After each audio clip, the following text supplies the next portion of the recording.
Hey you guys, it's Amanda with Healthy House on the block, and I'm here with our weekly video and tip on creating an indoor space that truly supports your health and your wellness. This week we are covering mold in your house, and we all have it, so this pertains to everyone, whether you own a home or you are renting.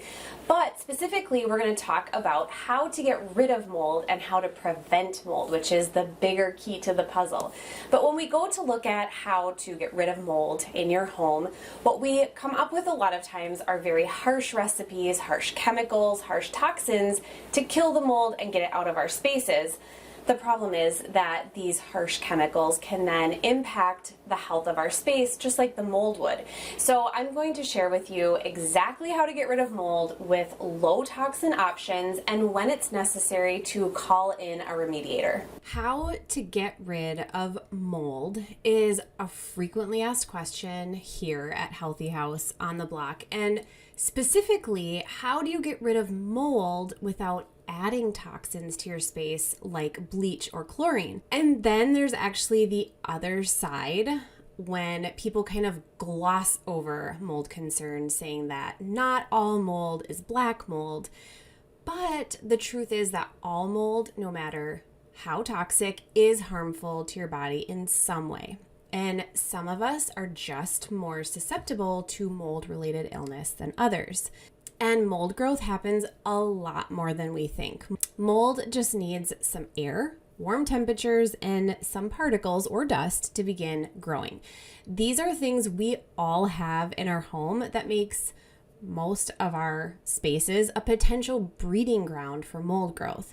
And while there are ways to prevent mold, chances are at some point you'll also need to know just how to get rid of mold too. So often I see homeowners scared of mold in their home and thinking the absolute worst case scenario, a huge remediation project. And of course, this thinking makes sense. If you start looking for solutions of how to get rid of mold, you will find horror stories of families forced to move out of their homes due to this invasive toxin. But what if I were to tell you that there's a really level-headed, practical approach to getting rid of mold in small amounts or large amounts? Wouldn't you want to spend your time and effort on that solution rather than going down that rabbit hole of scary mold stories?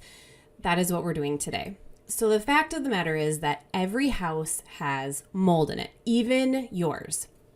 And to be honest, you may not even know it. Some mold is very visible and some may just come and go with humid seasons. This mold is often found in bathrooms and laundry rooms on surfaces that may not get dried out on a regular basis. So we're thinking showers, tubs, in the corners and around the drains, mold that grows on non-porous surfaces like showers, surrounds, can be easily cleaned up and is often not a huge concern. It definitely shouldn't be in your home, but it's easy to remove and keep a handle on. There's also mold that you might find in the corner of a damp basement. Concrete or stone foundation walls can act like sponge, kind of drawing that moisture in from the foundation around your home. This is one of the ways mold can really start taking hold and growing and expanding at a really fast rate. This type of house mold takes some work to get rid of, but basically it's quite manageable, as you can oftentimes seal the mold out of your home completely with a painted barrier. And then finally, there's the type of mold that grows on extremely porous surfaces like insulation and sheetrock. This type of mold is the kind that can become extremely dangerous. Many times, we don't know this type of mold is growing within our home until it is too late and it has taken a stronghold inside our walls or our attic or our closed off spaces. So learning how to get rid of mold in any of these situations is important whether you own your home or you rent your home. While mold is an issue of quantity and a length of exposure, it has also been shown to cause more problems health-wise with those having underlying health issues. So these issues include autoimmune disease, chronic illness, smokers, and pregnant women. These were the highest risk individuals that were more vulnerable to house mold exposure in various studies. Essentially, there are 3 ways that mold can begin to affect the body. First, through an immune response. So this is similar to an allergy symptom. Second is through lung inhalation and direct infection of the mold organism. And then finally, toxic effects from the mold byproducts. So probably the most common way humans are affected by mold is by their bodies responding with an allergic type response. Oftentimes, the symptoms of this include allergy symptoms. So think headache, sinusitis, cough, sneezing, and sometimes this is from airborne mold that becomes inhaled, and sometimes it does become chronic. This allergic type of response to mold may be much more noticeable in those who already have asthma or other allergies. And it's often seen in a lower airway discomfort, and that's where those symptoms are. It's also really important to remember that an allergic response can worsen and become a chronic problem if the house mold is not removed from the home right away. So those who have this underlying exposure to mold strain their immune systems. They can become more vulnerable to pneumonia and bronchitis when a virus tends to strike. So the second way that mold can affect the health and wellness of a human is through infection. And this often happens within the lungs as mold spores are microscopic and they're very easily inhaled once they're inborn. The severity of the health response often has to do with the overall health of the person rather than the exposure to the mold. So in other words, with underlying health issues or those with suppressed immune systems, they often bear the brunt of the house mold exposure and can be affected by mold in a different and more severe way than the rest of us. And often mold is able to take hold and grow into a fungal infection for them, altering their body's natural flora. So then this last most dangerous way mold can infect the body is through the toxic mold byproducts. This can be exposure through ingestion or inhalation. And if you've ever heard the term mycotoxins, this is the type of issue we are talking about here. Only certain mold species actually produce these mycotoxins, and oftentimes common house mold isn't necessarily the culprit. However, in the same breath, this type of mold toxin is the most harmful to our bodies and really can begin to take over if we are exposed for long periods of time. So oftentimes it takes treating the body wholly for long periods of time to remove the toxin and return the body's microbiome to its natural state. The issue with house mold, though, is that it can be more than just health impacts. While health effects from toxic mold and house mold are the reason we address this home issue, it can also have really hideous effects within your actual home.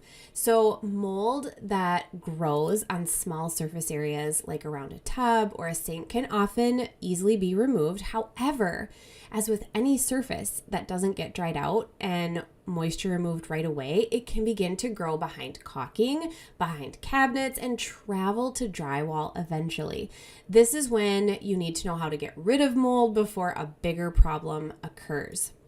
And because when this problem of house mold grows, it becomes even bigger than just a problem with a humid bathroom. That mold, again, travels behind walls and begins to grow on porous surfaces like insulation or drywall. It can continue to grow and spread as far as it can. This is when whole sections of your home can become a center for mold growth. And when this happens, the only remedy is to contact a mold remediation company to properly remove all the affected areas, as well as fix the reason the mold began in the first place. Unfortunately, when mold becomes this prevalent in a home, it can be very difficult to remove, and there are chances that it will return. So when you start looking for how to get rid of mold, you will find so many recipes that claim to kill mold. And I think it's important to talk about the different severities severity of mold problems when we're discussing how to get rid of it. So again, first, there's this pesky mold and mildew that shows up in bathrooms and laundry areas. It's mold that we clean up, wipe down on a weekly basis. While this is still mold and it's best to be avoided, it can generally be cleaned up quite easily with a home remedy. So a bathroom cleaner might look like this recipe. We're looking at vinegar, hydrogen peroxide, some tea tree oil, and even some lemon essential oil. You would shake this all up in a glass bottle and spray it on the surface and wipe it down. The trick is we want to kill the mold and remove it, not just remove it or not just kill it. And then second, there's a type of mold that maybe's gotten onto a porous surface, like a wall or some trim. This will require something a bit more harsh to ensure that one, the mold organism is not living any longer, and two, that it will be completely removed from the surface. So this is an example of what you might see. Vinegar, borax, and some warm water. We don't want to use essential oils on wall surfaces just because it can soak in and leave stains. So you would mix this up, put it in a glass bottle, shake it, and use it as necessary. And then finally, there's the type of mold that just really cannot be cleaned up. When this is the case, or the spot has so much mold, you just can't spray it down, there are better options. If you can actually remove the spot that the mold is growing on, so if it's drywall, carpet padding, trim, if you can get that out of your house, that is the best course of action. Once the source of the problem is found and corrected, the spot can easily be repaired. There's also the option of using a mold and mildew blocker or primer. So Caliwell makes a 0 VOC formula that can be painted on your surface and it will prevent mold from spreading. It also seals the mold and mildew onto the surface so it cannot become airborne. So the best way to keep mold out of your house is to create a home that isn't conducive to its growth. And I'm going to share with you some really good ways that you can keep your home a space that mold will not want to grow. And the first is to keep lower humidity levels. Keeping your home's overall humidity level between 35% and 40% is ideal in making sure that your home isn't a breeding ground for house mold. You can also put moisture barriers on foundation walls.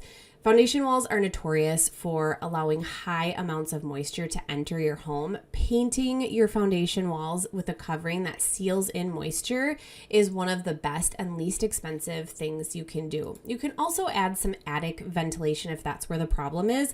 Attics usually have two forms of ventilation. Most common are square passive vents in the roof structure that allow air to just freely flow from outside to inside and vice versa, or you may have small vents in your soffit that allow air to flow through them as well. So make sure your attic has some sort of passive or active vent, and then honestly peek your head inside the attic space to make sure that they aren't blocked by insulation or debris. You can also run vented fans. This is the easiest habit to change in your home, I promise. So while you're cooking, bathing, or doing laundry, run the vented fan in that space during your use of the room. This will help draw the humid air out of the room and safely expel it outdoors. So after bathing, I recommend running the vented fan for about 20 minutes to help remove the moisture that sticks around. You can even get a bath fan timer for your fans that can help you remember and just kind of get in that habit. You'll also want to wipe down wet areas. This is especially important in bathrooms and even more important if you have kids. We all know that the floor around the tub and shower can become quite wet when your kids are using it, and even when we use it ourselves. So simply wipe down the floor and corners of your shower and tub after use to prevent water from puddling in the corners and creating a problem with mold and mildew eventually in your home. You can also use a dehumidifier. So if you live in a location that is really humid, or maybe you have a really humid season, you may want to invest in a dehumidifier for lower level spaces and basements especially. It's going to help draw moisture out of the air consistently and keep the humidity levels down in that particular space. So where I live in Minnesota, it is not uncommon to have your dehumidifier running in the basement during the summer because our summers are really hot and humid, and the less humid the air is inside, the lower the chance of house mold is inside as well. You also want to wipe off window condensation. So now that we've talked about summer, we're going to talk about some of the winter habits. Window condensation from the differing temperatures outside and inside can really create a space that never gets dried out on our windows. Especially if you have wood windows, you'll want to make sure that the condensation that forms on the windows is wiped off on a regular basis. House mold can begin after just a few days of leaving window condensation to sit on your window frame. And then finally, keep an eye on your plumbing. Every now and then, take a look under cabinets and sinks and make sure you're not seeing any sort of leaking going on. Leaks that are left and never repaired can mean that the enclosed cabinet area will lead to damp wood and surrounding areas, and this in turn can create the perfect environment for mold to start and grow. I have a checklist that I linked you to on the blog this week that will give you an idea of places that you should really be keeping an eye on in your home. So learning how to get rid of mold is honestly kind of like a rite of passage when it comes to home ownership, or honestly adulting in general. But be diligent, because mold is serious and it can cause negative effects on your health and wellness for years to come. I hope this video was helpful, and I hope that you can take at least one thing from this week's video and apply it in your own space. I would love it if you would subscribe to my channel, because I am here every single week with new healthy house tips, new healthy house ideas to help you create a space at home that really supports your health and wellness rather than burdens it down.